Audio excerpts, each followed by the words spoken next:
오늘은 여러분 종려주일입니다. 오늘 읽었던 이 본문 말씀의 분위기가 여러분 좀 느껴졌으면 좋겠어요. 이제 우리 요한복음을 여러 번 읽었고 또 큐티도 하고 있고 또 이렇게 여러 가지 묵상을 하면서 또 우리가 지금까지 그 말씀 들었던 모든 것들을 또 이렇게 모아가지고 이제는 제가 원하는 것은 여러분들이 말씀을 이제 말씀으로 보실 수 있었으면 좋겠습니다. 계속 그 겉만 하는 것이 아니라 조금 더 깊이 들어가서 그 의미들을 또 볼 수 있고 또 이렇게 이 성경을 통해서 느껴지는 그 분위기도 좀 이제는 좀 느껴보셨으면 좋겠어요. 지금 이 본문에서 나타나는 이 분위기는요 아주 활발합니다. 네, 좀 아주 활기가 차는 분위기예요. 그러니까 이런 것들도 우리가 이제 좀 느끼셔야 돼요. 그러니까 이거는 성경적인 그런 감동이 아니고 이 국어적인 그런 감동이다라고 표현을 해도 되거든요. 그러니까 이 문체에서 나타나고 이 문맥에서 나타나는 이 글에서 나타나고 있는 이 분위기와 힘을 우리가 살펴보면 지금 뭔가가 되게 흥분되어 있는 그런 상태임을 우리가 찾아볼 수 있어요.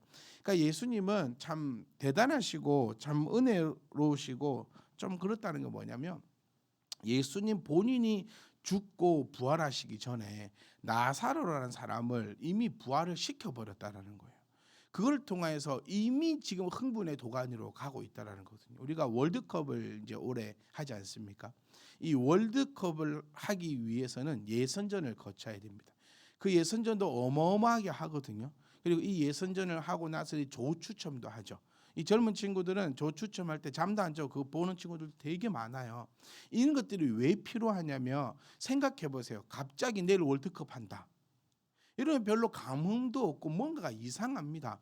이 예선전부터 시작해서 살살 사람을 돋구는 거예요. 이 축제의 분위기를 살살 돋구어서 이 조추첨 한 다음에 이제 그때부터 또 막 사람을 흥분시키는 그런 역할을 하고 있는 게 이런 스포츠의 이런 것들이거든요. 마찬가지로 예수님도 나사로를 살리심을 통하여서 이 분위기를 아주 극적으로 지금 완전 고조한 분위기로 싹싹 몰아가고 있는 그런 것들을 우리가 바라볼 수 있습니다.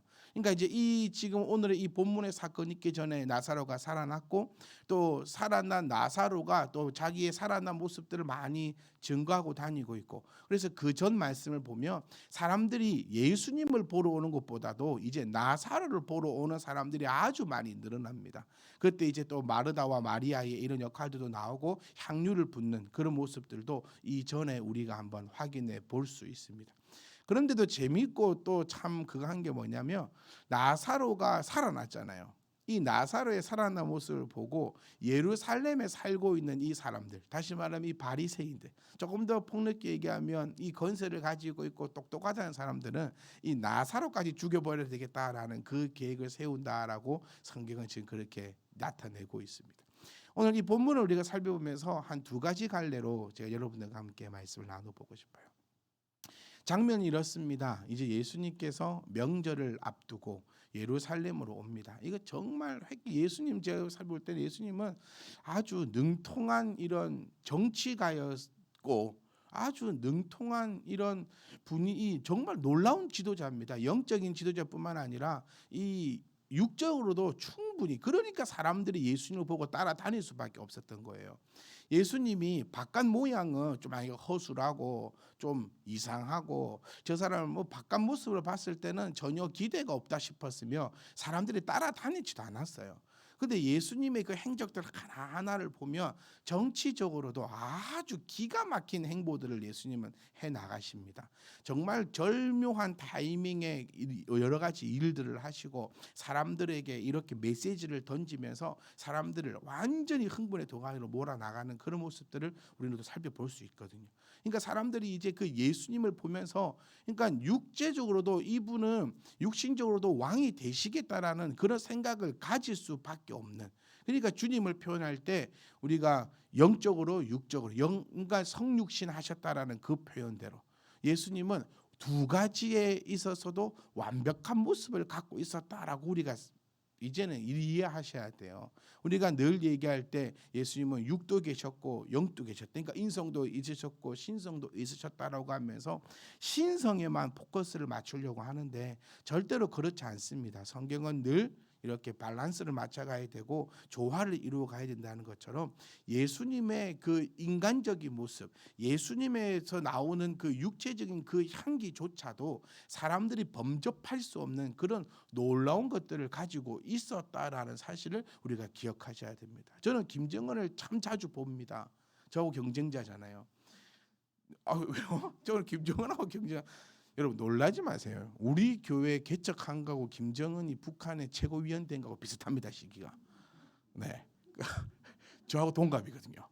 네, 같은 우리 팔선 돼지띠로서 우리 같이 비슷하게 시작해가지고 제가 아직 지금 열받는 거 나는 아직 일하고 있는데 제가 핵을 쏘니 많이 미국을 들었다 놨다 막 이러고 있으니까 김정은을 한번 보셔도 그 사람이 그냥 북한을 통치하고 있는 게 아닙니다, 여러분. 그가 나타나는 그런 정치적인 카리스마라든지 저는 그 김정은 목소리 한 5년 전에 제가 처음 들었거든요. 뉴스를 통해서 또 통화하시는 것다 이렇게 생각하시면 안 되고 뉴스를 통해서 처음 들을 때 막 사람들은 여러 가지 이제 의견들이 있는데 저는 개인적으로 목소리가 참 멋있더라고요. 참 호소력도 있는 것 같고 뭔가가 야 대단하다 이런 생각이 여러분 제가 그렇다고 공산당을 옹호하는 또 내일 모레 또 그 정부부에서 또 저희 집에 올라 그런 건 절대 아닙니다. 그러니까 제가 말씀드리고 싶은 거는 우리가 예수님을 생각할 때 육신의 모습은 초라하고 이런 모습으로 생각해서는 안 된다는 겁니다. 예수 믿는 사람들이 그러면 영으로는 아름답고 밖으로는 그러면 초라해야 됩니까? 아니라는 거예요. 예수 믿는 사람들이 제가 늘 말씀드립니다. 우리 예수님 믿는 사람들이 돈도 많아야 됩니다. 아멘. 예수님 다음으로 뭘 사랑해라? 네, 돈은 이건 진리입니다, 여러분. 돈이란 이게 그러니까 거짓말하지 말라고요. 속이지 말라고요. 우리는 돈을 사랑합니다. 그런데 뭐보다는 안 사랑해야 돼요? 예수님보다는 안 사랑해야 돼요. 그러니까 예수 믿는 사람들이 왜 이 땅에 살면서 왜 주워 먹어야 됩니까? 예수님 그렇게 안 사셨어요. 여러분 우리 세례 요한을 많이 얘기하죠. 뭐 먹고 살았다고? 메뚜기와 석청. 정말 비싼 음식입니다. 우리 그거를 왜 잊고 살았는지 모르. 메뚜기와 석청을 먹었다. 지금도 석청이 뭡니까, 여러분? 지금도 못 먹습니다. 네, 메뚜기와 석청을 그러면서 아이고 불쌍하다 이렇게 생각할 수 있는데 아니요. 그 시대에 메뚜기와 석청을 먹고 살았다는 거는 아주 잘 먹고 잘 살았다 이렇게 우리가 또 한번 바라볼 수 있다라는 겁니다. 그러니까 예수 믿는 사람들은요 잘 사셔야 됩니다. 돈도 많아야 되고 건강도 해야 되고요. 그래야 내가 어디 가서 뭐 한마디라도 하죠. 아이고 어떻게 그렇게 해서 자녀가 그렇게 잘 되었냐라고 할 때 내가 예수를 믿고 나니까 자녀가 잘 되더라 이런 소리를 들어야지. 교회를 다녀봐도 별거 없네 이런 소리는 하나님의 영광을 가리우는 겁니다. 그러니까 우리의 기도가 하늘에 상달될 때에 우리 기도는 틀림없이 응답받습니다. 기도는 무조건 응답받는 게 기도라 했잖아요. 그렇다면 우리의 기도의 그 채널을 우리가 점검해 볼 필요가 있는 거죠. 왜 우리가 돈이 많아야 됩니까, 여러분? 저는 돈이 많아야 됩니다. 저는 많으면 안 됩니까, 여러분? 왜 돈이 많아야 됩니까? 우리가 돈이 많아야 되는 이유. 우리가 왜 건강해야 합니까? 그 모든 것이 하나님의 영광을 위해서야 됩니다. 기도를 그렇게 좀 하십시오. 그렇게 좀 하십시오. 하나님 저에게 돈을 많이 주셔가지고 제 아이 옷도 사줘야 되고 이것도 사줘야 그런 기도 말고요. 하나님의 영광을 위하여 나에게 건강을 허락하여 주시옵소서. 하나님의 그 영광을 위하여 내 길을 인도하여 주시옵소서. 그러기 위해서 우리는 뭐 하지 했습니까? 내가 하나님의 아들이고 하나님의 자녀임을 온 천지에 선포하지 않습니까? 왜요?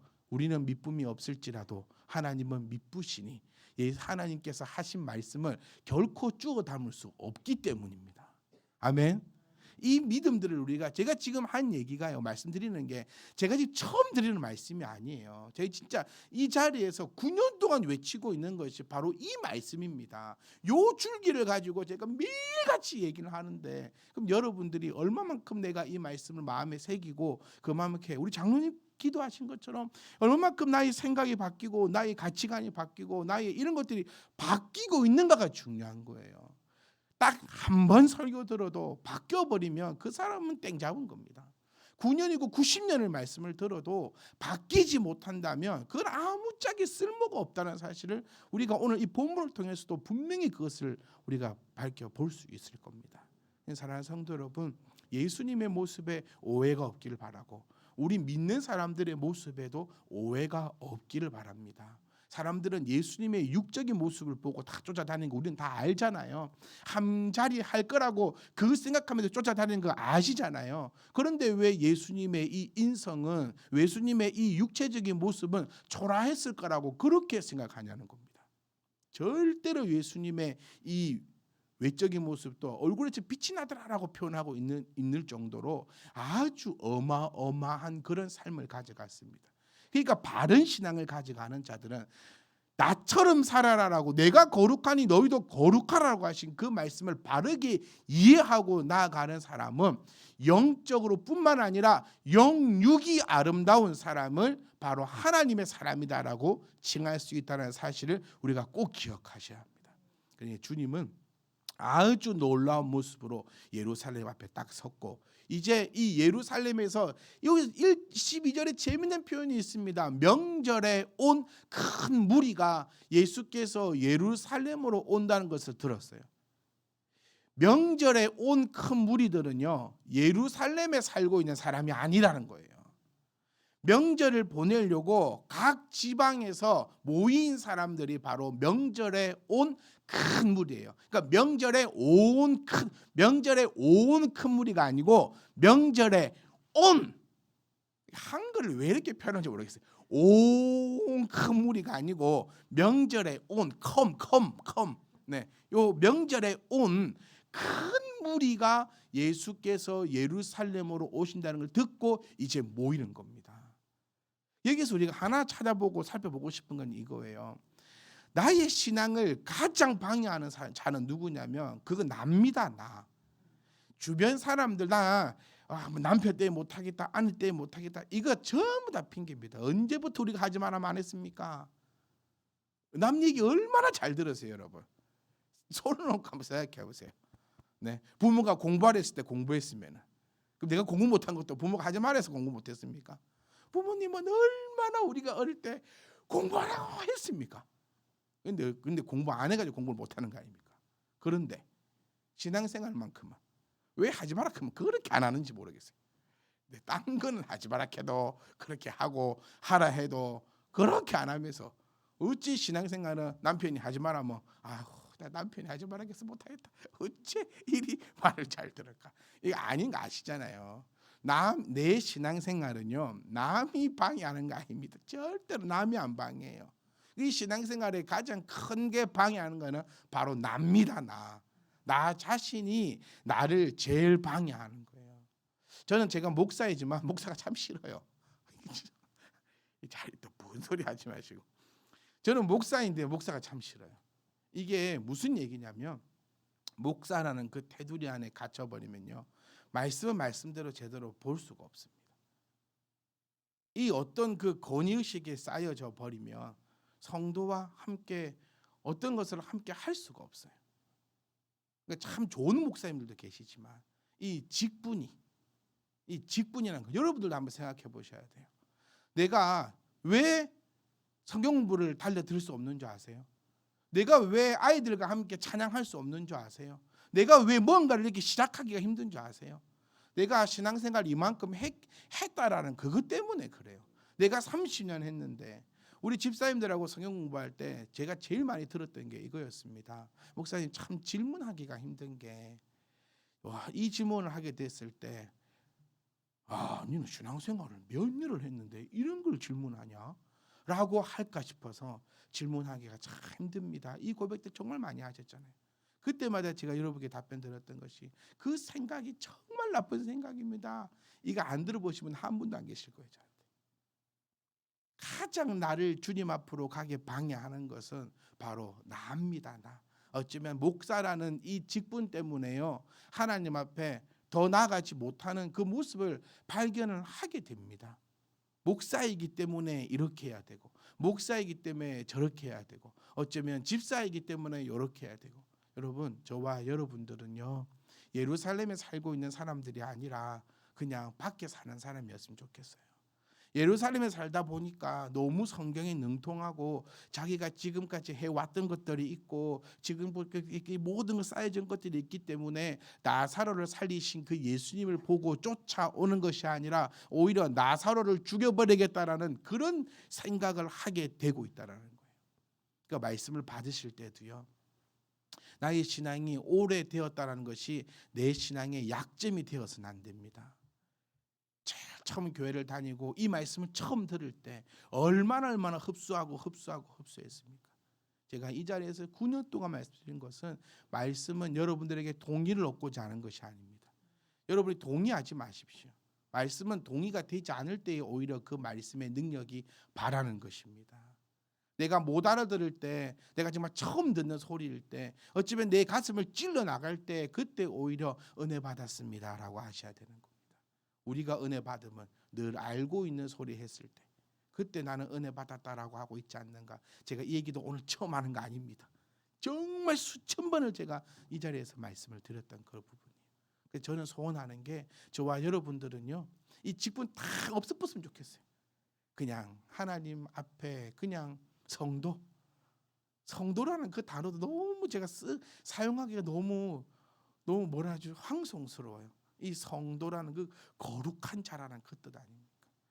그러니까 제가 늘 기도하고 제가 늘 돌아보는 게 이겁니다. 내가 혹 목사이기 때문에 하나님의 말씀을 내가 바로 못 보진 않을까? 혹은 이 자존심 때문에 잘못되게 말씀드린 것을 잘못되게 말씀드렸다면 수정해야 될 거 아닙니까? 근데 그게 자존심 상하거든요. 그런 것 때문에 혹시 내가 그렇게 못하지 않을까? 그런 생각 해봅니다. 여러분들도 마찬가지였으면 합니다. 내가 집사고 장로고 권사고 뭐 오만 거 다 된다 할지라도요, 우리는 여호와께 돌아가야 합니다. 그냥 순수하게 기도하고, 그 기도할 때에 눈물을 흘리고, 그때 그냥 그 감사하고, 오늘도 태양 주심에 감사하고, 그것으로 족한데 어느 순간부터 우리가 대접받으려고 하고 대우받으려고 하고 그런 일들이 벌어지고 있다라면 이미 마탱이가 같다 이렇게 표현을 하는 것이 정말 지설적인 그런 표현이지만 그 지점은 맞다라고 표현하고 싶어요. 예수님이 오십니다. 왜 종료주일입니까? 종료주일이라니까 어떤 친구들은 그러더라고요. 종료되는 날이라서 종료주일 아닌가. 네, 그러니까 참 단어라는 게 참 그렇죠. 종료주일 이유는 여러분들도 모르실 분 계실 거예요. 이럴 때 그냥 모르면 들으면 돼요.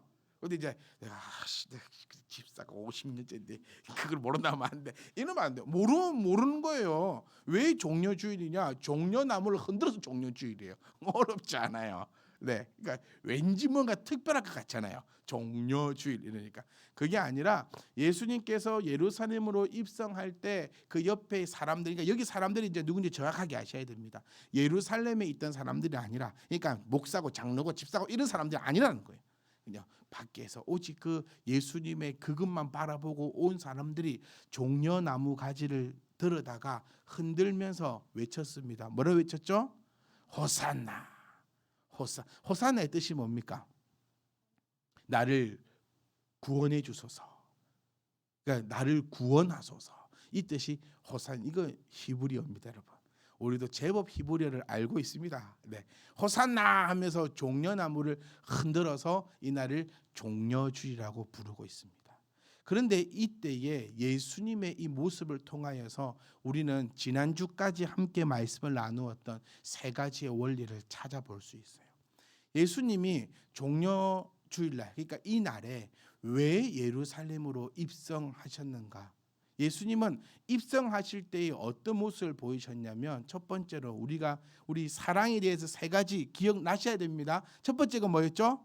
변하지 않는 것. 두 번째는요, 희생하는 것. 세 번째는요, 무례히 행하지 않는 것. 이거 주님께서 우리에게 가르치셨고 분부한 이것을 가르쳐서 지키게 하라고 하셨다. 예수님이 언제 가르치셨느냐? 오늘 이 장면을 통해서 여러분은 이 가르침을 우리가 바라볼 수 있습니다. 예수님이 예루살렘으로 입성하셨던 그 이유가 바로 변하지 않으시기 때문입니다. 오늘 이 내용은 스가랴서 9장 9절에서 우리에게 익히 예언되었던, 다시 말하면 약속되었던 말씀입니다. 여러분, 이 예수님을 이제 바라볼 때도 여러분은 이제 우리들은요, 예수님이 하나님의 아들이시다 이 관점을 조금 이제 깨어나서 삼위일체의 하나님으로 바라보시면 더욱더 우리에게 큰 은혜와 더욱더 좀 더 깊은 그 메시지와 음성이 우리 귓가에 들릴 수 있다는 거예요. 하나님의 아들이신 예수 그리스도를 조금 떠나서 이제 성부와 성자와 성령의 삼위일체의 그 성자 하나님을 바라보신다면 스가랴서의 9장 9절에 약속하셨던 분이 바로 지금 예루살렘으로 입성하시는 성자 하나님을 우리가 볼 수 있다라는 거예요. 그래서 9장 9절에서 예언하셨습니다. 시온에 따라 크게 기뻐해라. 예루살렘에 따라 즐거이 불러라. 내 왕이 내게 임하시는데 그는 공의로우시고 구원을 베푸시고 겸손하셔서 나귀를 타시고 나귀를 작은 것을 곧 나귀 새끼를 타고 너희를 구원하러 간다라고 이미 하나님은 약속하셨습니다. 성자 하나님께서 약속하셨어요. 그러니 주님은 변하지 않으셨습니다. 결코 주님은 변하지 않으십니다. 저는 이것이 너무나 감사하고 너무나 좋습니다. 주님은 변하지 않습니다. 세상에 안 변하는 거 아무것도 없다라고 정말 우리 많이 알고 있고 저보다 여러분 더 많이 아실 거예요. 네, 된장도 썩습니다, 여러분. 네, 된장 안 썩나요? 썩습니다. 된장도 썩어요. 안 썩는 거 하나도 없어요. 이 세상에 하나도 없는데 오직 딱 하나, 예수님만 안 썩습니다. 그러니 우리가 예수님만 믿는 거예요. 여러분, 저는 여러분 안 믿을 겁니다. 여러분도 저 믿지 마세요. 우리가 오직 믿는 것은 여러분 안에 있는 그 말씀을 믿는 것이고, 여러분이 저를 보면서 믿는 것도 제 안에 살아 움직이는 이 하나님의 말씀만 믿으십시오. 그 외의 것은 어떤 것도 믿지 마십시오. 목사는 말씀만 보면, 제가 세상 이치를 달았으면 로또 샀습니다. 제가 엊그제 제 엄마하고 이 통화하면서 했어요. 아니 엄마, 뉴스를 보니까 어떤 집은 꿈에 할아버지가 나와가지고 로또 번호를 5개나 알려줘가지고 그 5개 다 맞췄다는데, 내 할아버지는 도대체 뭘 하는가 모르겠다고 여러 명이 가 계실 건데 외가가 됐든 뭐 친가가 됐든 뭐 따지고 보면은 수두룩빽빽할 건데 우리 그 할아버지는 뭐 알려주더라고. 제 어머니가 그러면서 권사님이 목사 맞나? 그러시더라고요. 목사 맞나? 그러셔서 그래서 그걸 바르는 것보다 차라리 기도하는 게 더 안 빠르겠나? 제가 기도하면은 너무 좀 뭐랄까요? 너무 죄송스럽잖아요. 하나님, 로또 번호 좀 알려주십시오. 이 기도는 너무 염치가 없고 뭔가 좀 그렇잖아요. 그러니까 모르겠어요, 여러분. 주식이 어떻게 될지 알면 제가 샀죠. 네, 그러니까 그런 것들을 제가 왜 그러냐면 물어보는 사람이 있어서 그래요. 그러니까 우리 교회 집사님들 한 분도 안 물어보시는데 뭐 그런 분이 지난밤 꿈에 어떤 분이 카톡에 와가지고 지난밤 꿈에 제가 나왔대요. 10몇 년 만에 연락이 왔어. 혹시 생각나는 번호가 없냐고 저한테. 글쎄요. 그런 거 아는데, 그러니까 여러분 모릅니다. 목사는요 오직 아는 거는 말씀밖에 없어요. 오히려 저보다 여러분이 훨씬 더 다 많이 아십니다. 제가 뭐 사회생활을 뭐 많이 합니까? 뭘 합니까? 그러니까 그런 이치들은 제가 여러분들께 엿줍습니다. 아, 집사님 이런 상황인데 어떻게 하면 좋겠습니까? 저렇게 좋겠습니까? 오직 우리가 바라보고 오직 우리가 생각할 것은 이 하나님 말씀. 왜 이것만이냐? 결코 변하지 않기 때문에. 그러니까 예수님은 스가랴서에서 말씀하신 대로 변하지 않으셨기에 십자가를 감당하시는 겁니다. 그리고 두 번째가 뭐라 했죠? 희생하는 것. 이때 바로 튀어나와야 됩니다. 뭐더라? 항상 2초 정도의 정적이 흘러요. 뭐였죠? 이러면 희생하는 겁니다. 예수님은 예루살렘이 아니 예수님이 이 땅에 오신 것 그것부터가 희생이잖아요. 네. 십자가만 희생입니까? 아닙니다. 성자 하나님이신 분이 성육신하여 이 땅에 오신 것부터가 그것부터가 희생이세요. 그리고 세 번째가 무례히 행치 않는 것입니다. 예수님의 기도를 우리가 기억하셔야 돼요. 하나님 앞에 이렇게 기도하지 않으셨습니까? 내가 이 잔을 감당하기 힘들다고. 하지만 하나님의 뜻이라면 내가 감당하겠습니다. 무례히 행치 않으셨잖아요. 이게 무례히 행치 않는 것입니다. 어떤 것이 무례한 것이냐? 하나님의 뜻을 치워버리고 내 뜻대로 행하여 가는 것을 무례하다라고 얘기하는 것입니다. 주님도 우리 이 장면을 통해서 저는 너무나 큰 은혜를 받았어요. 하기 싫었어요. 땀방울이 핏방울이 될 때까지 기도를 하면은 뭔가 돼도 안 되겠습니까? 저 한 번도 그렇게 기도해 본 적이 없어요. 네. 땀방울이 핏방울이 될 때까지 기도를 하면 저 로또 번호도 알려주실 것 같아요. 그 정도로만 기도하면. 근데 주님의 그 기도가 얼마나 간절했는지 우리는 발견하는 거고, 또 그 기도의 내용 또한 얼마나 놀라운 것인지 우리는 알 수 있습니다. 근데 주님은 무례히 행치 않으시고 하나님의 그 뜻, 정말 감당하기 싫고 정말 이해도 안 되는 그 뜻을 주님은 그 뜻대로 십자가를 지셨다는 그 장면을 우리가 볼 때에 주님은 무례히 행치 않으셨다라는 것. 그래서 우리가 지난주까지 함께 말씀을 통해 배웠던 내가 너희에게 분부한 것이 바로 이 세 가지이며, 지금 예수님은 이 예루살렘 입성하는 이 장면에서도 우리에게 보여주고 있다는 사실을 기억하셔야 합니다. 사랑하는 성도 여러분, 고난 주간을 우리는 이제 보낼 겁니다. 제가 처음 드리는 말씀이 아니에요. 고난 주간이 될 때마다 저는 여러분들에게 부탁드립니다. 더 찬양하십시오. 더 웃으십시오. 더 기뻐하십시오. 그가 찔림과 그가 상함은 우리의 허물 때문이요, 우리의 죄악 때문입니다. 이미 주님께서 다 감당하셨습니다. 그런데 우리가 왜 허물과 죄악 때문에 또 힘든 날을 보내야 하는 것입니까? 고난 주간은 감사가 넘치는 주간입니다.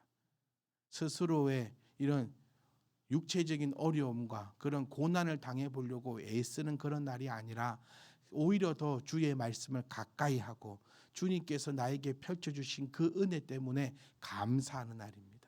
십자가를 생각하면서 주님의 그 고난과 고통 때문에 흘리는 눈물은요, 정말 멍청한 눈물입니다.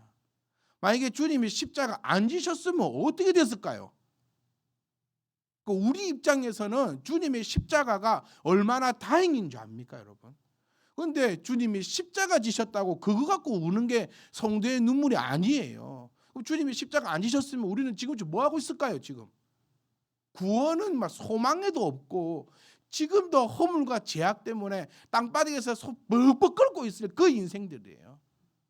우리가 고난 주간에 흘려야 되는 눈물은 뭐냐면 주님의 상함과 주님의 찔림 때문에 나의 허물과 죄악이 벗겨졌음에 감사하는 그 눈물이 우리 가운데 있어야 될 줄 믿습니다. 또 우리의 모습을 보면서 눈물을 흘려야 돼요. 주님께서는 나의 허물과 죄악을 다 사해 주셨는데도 불구하고 나는 아직도 거기서 허우적대고 있는 나의 이 모습을 특별히 한 주 더 생각하면서 그 눈물을 흘리셔야 되는 거예요. 주님이 여러분 우리를 위해서 다 하셨습니다. 부모가 왜 이렇게 쎄빠지게 고생합니까? 자녀 좀 더 편하게 살아라는 거잖아요. 어느 부모도요, 내가 간 길을 그대로 네가 따라온다 이렇게 부모는 없을 거예요. 내가 이렇게 고생했으니 너만큼은 이렇게 말고. 어른들이 왜 젊은이를 볼 때 그렇게 조언합니까? 저는 이제 조언이라고 표현합니다. 옛날에는 잔소리라 생각했는데 이게 한 살 들다 보니까 그때 어른들의 말씀이 맞으셨어. 왜 어른들이 그렇게 우리에게 조언합니까? 내가 해보니까 그 길이 아니니까 너 뭐 하지 말고 그 길 가지 말고 그거 하지 말고 옆길로 좀 다른 길로 갔으면 하는 거예요. 가장 아플 때가 뭐예요? 내가 해봤던 거 그대로 내 자녀가 따라오면서 그대로 아파하고 슬퍼하고 엎드러질 때 그 마음이 너무너무 슬픈 거예요. 주님께서도 고난 주간에 어쩌면 그렇게 슬퍼하실 수도 있어요. 내가 너를 위해 맞았고 찢겼고 부러졌는데 네가 왜 부러지고 찢겨지고 그러고 있느냐.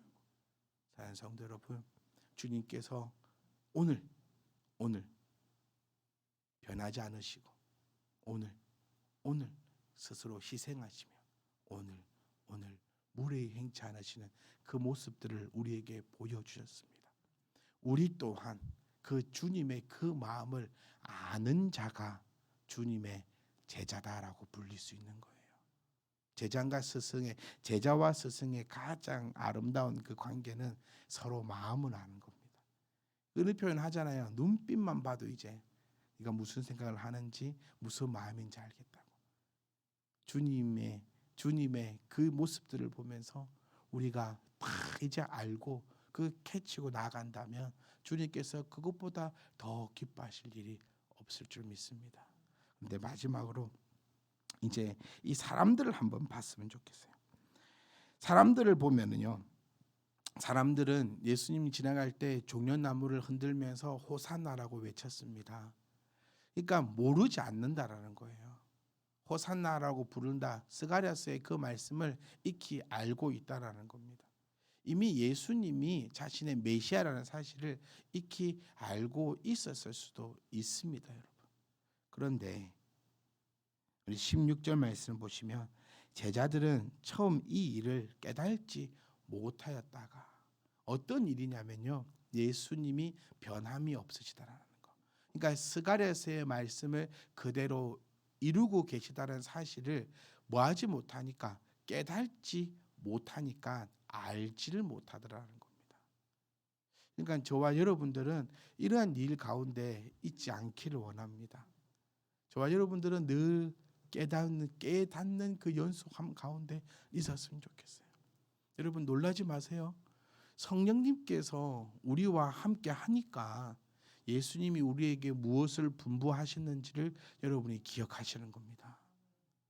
성령님이 여러분과 함께 하시니까 그 세 가지 변하지 않고 희생하고 무례히 행치 않아야겠다는 그 마음을 내가 가지고 있는 거예요. 이게 깨달음입니다. 너무 세상의 이치를 깨달으려고 하지 마시고, 성령님이 어디냐라고 했을 때 두리번 거리지 마시고, 말씀이 내 귀에 들리고 말씀이 내 안에 들어오고 그 말씀이 나의 가치관을 바꾸어 버리고, 가치관이 바꾸어져야 행동으로 행할 수 있어요. 제자들은 그들의 가치관을 바꾸지 못했습니다. 왜요? 깨달지 못하였으니까. 예수께서 영광을 얻으신 후에야 이것이 예수께 대하여 기록된 것이다 라고 이제 알게 된다는 거죠. 그러니까 저와 여러분들은 참 감사했으면 좋겠어요. 이미 우리는 이 시대에 이 성경에 나타나는 제자들의 모습은 깨달지 못했는데, 성령이 그들과 함께 있지 못해서 그들은 예수님을 직접 눈으로 보며도 말미암아 깨달지 못하였는데, 이미 우리는 성령이 충만하여 이미 스가랴서의 말씀이 예수님에 대하여 기록된 것임을 알고 있다라는 그 사실을 우리가 바라볼 때에 참 감사하고 또 그 성령의 은혜로 한 걸음 한 걸음 나아갈 수 있기를 원합니다. 또 혹시나 우리 가운데 아직도 이 일이 무슨 일인지를 깨닫지 못하는 자가 있다면 하나님 앞에 기도하는 것밖에 없어요. 기도 외에는 없습니다. 주님께서 우리에게 말씀하셨지 않습니까? 어떻게 해야 성령을 받습니까? 어떻게 해야 이 일이 됩니까? 어떻게 해야 이런 것이 이루어집니까? 기도 외에는 방법이 없습니다. 성도 여러분, 고난 주간에는 우리 더 기도하십시다. 내가 무엇을 먹을까, 입을까, 마실까 기도하지 않는 여러분들을 보면서 너무나 제 스스로가요 참 대견스럽다는 생각을 합니다. 내가 그렇게 외쳐 불렀더니 이제 우리 성도님들의 기도의 소리가 내가 무엇을 먹을까, 마실까, 입을까 기도하지 않고 오직 하나님의 나라와 영광을 위해서 기도하고 있는 여러분의 그 기도의 소리, 여러분 스스로도 그 기도의 소리를 한번 들어보십시오. 내가 이번 주 무엇을 위하여 기도하고 있는가? 제가 듣고 제가 바라볼 때 저희들 가운데 먹을 거, 입을 거, 마실 것 때문에 기도하시는 분은 안 계신 것 같아요. 오직 하나님의 나라, 하나님의 의를 위해서, 하늘의 뜻이 이 땅에 이루어지기 위해서 늘 기도하고 계시는 아름다운 모습들을 정말 감사드리고 또 칭찬도 해드립니다. 고난 주간에 우리 이거 하나만 기억하셨으면 좋겠어요. 더 열심히 기도하자. 더 열심히 기도하자. 그 기도의 내용은 하나님의 나라와 하나님의 뜻을 위해서. 이걸 전도를 의미하는 게 아닙니다, 여러분. 우리는 어느 순간부터 모든 열매니 하나님의 뜻과 하나님의 의는 막 전부 다 왜 그렇게 되어버렸는지 모르겠지만, 전부 전도에 맞춰져 버렸는지 모르겠지만, 그 하나님의 뜻이 그것만 있지 않잖아요. 그것도 하나님의 뜻이겠지만 그것만이 하나님의 뜻이 아닙니다.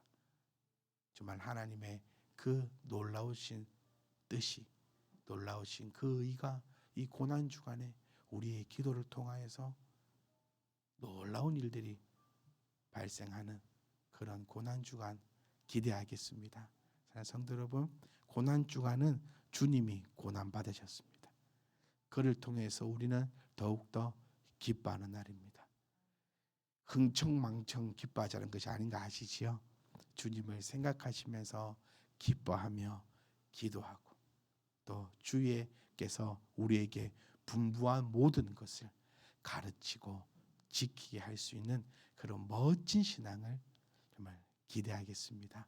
그래서 우리 고난주가 마치고 난 다음 주에 정말 기쁨과 놀라운 은혜로 하나님의 뜻이 이 땅에 임한 그 놀라운 그 기쁨으로, 부활의 기쁨으로 함께 만나 부활하신 그 주님을 찬양하고 또 우리 또한 부활을 소망하는 그런 멋진 주일로 여러분 또 만나겠습니다.